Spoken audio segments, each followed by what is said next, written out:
நம்ம டெய்லியும் banking and SSC point of வியூல 5 கொஸ்டின்ஸ் கரண்ட் அஃபேர்ஸ்லேருந்து பார்க்குறோம். இன்னைக்கு என்ன கொஸ்டின்ஸ் இருக்கு அப்படின்னு சொல்லி பார்ப்போம். First one, which article of the constitution deals with vice president election அப்படின்னு சொல்லி கேட்டிருக்காங்க. ஸோ வைஸ் பிரசிடென்ட் எலெக்ஷன் இன்னைக்கு நடக்க போகுது, சரியா? ஸோ அந்த பேக்ரவுண்ட்ல பார்க்குறப்ப வைஸ் பிரசிடென்ட் ரெசிக்னேஷன் அப்படிங்கிறது ஆர்டிகல் 67B, சரிங்களா? ரெசிக்னேஷன் அப்படிங்கிறது. எலெக்ஷன் அப்படிங்கிறது ஆர்டிகல் 66க்கு கீழே நடக்கும், சரியா? அடுத்தது, Vice President election is held by system of proportional representation by means of the single transferable vote அப்படின்னு சொல்லி கொடுத்துருக்காங்க.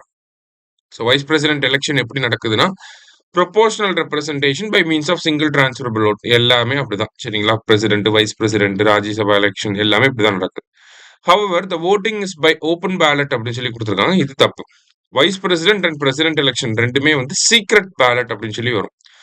ராஜ்யசபா மெம்பர்ஸ்க்கான எலெக்ஷன் மட்டும்தான் ஓப்பன் பேலட் அப்படின்னு சொல்லி சொல்லுவாங்க.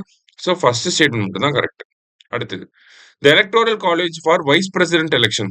எலக்டோரல் காலேஜ் அப்படின்னா யாரெல்லாம் வைஸ் பிரசிடென்ட் எலெக்ஷன், வைஸ் பிரசிடென்ட்டுக்கு எலெக்ஷன் நடக்க போகுது, அப்ப யாரெல்லாம் ஓட்டு போட போறாங்க அப்படிங்கிற அந்த நபர்கள் இருப்பாங்களே, அதுதான் எலக்டோரல் காலேஜ் அப்படின்னு சொல்லி சொல்லுவாங்க.